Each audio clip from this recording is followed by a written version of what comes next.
அஸ்வின்ஸ் இனிப்பு காரம் பேக்கரி மற்றும் செல்வ உணவகம்.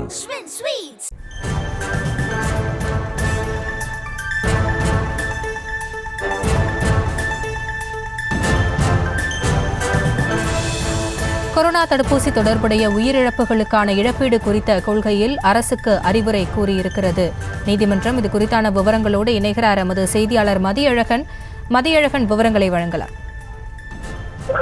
கொரோனா தடுப்பூசி தொடர்புடைய உயிரிழப்புகளுக்கான இழப்பீடு குறித்த கொள்கையை உருவாக்குமாறு மத்திய அரசிற்கு கேரள உயர்நீதிமன்றம் உத்தரவிட்டிருந்தது. இதனை எதிர்த்து மத்திய அரசு உச்ச நீதிமன்றத்தில் தாக்கல் செய்த மேல்முறையீட்டு மனு நீதிபதி விக்ரம்நாத் தலைமையிலான அமர்வில் விசாரணைக்கு வந்தது.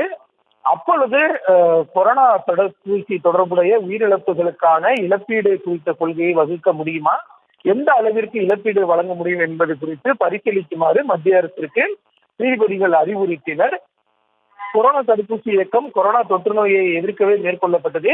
எனவே கொரோனா உயிரிழப்புகளுக்கும் கொரோனா தடுப்பூசி தொடர்புடைய உயிரிழப்புகளுக்கும் ஒன்றோடு ஒன்று தொடர்பில்லை என்று மத்திய அரசு கூற முடியாது எனவும் நீதிபதிகள் தெரிவித்திருக்கிறார்கள்.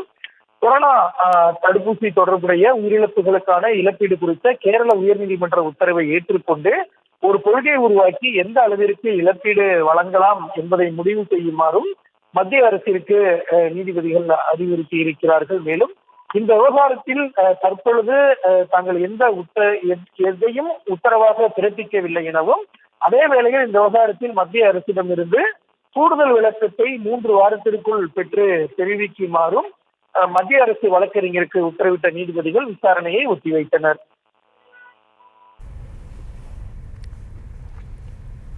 விவரங்களுக்கு நன்றி மதியழகன்.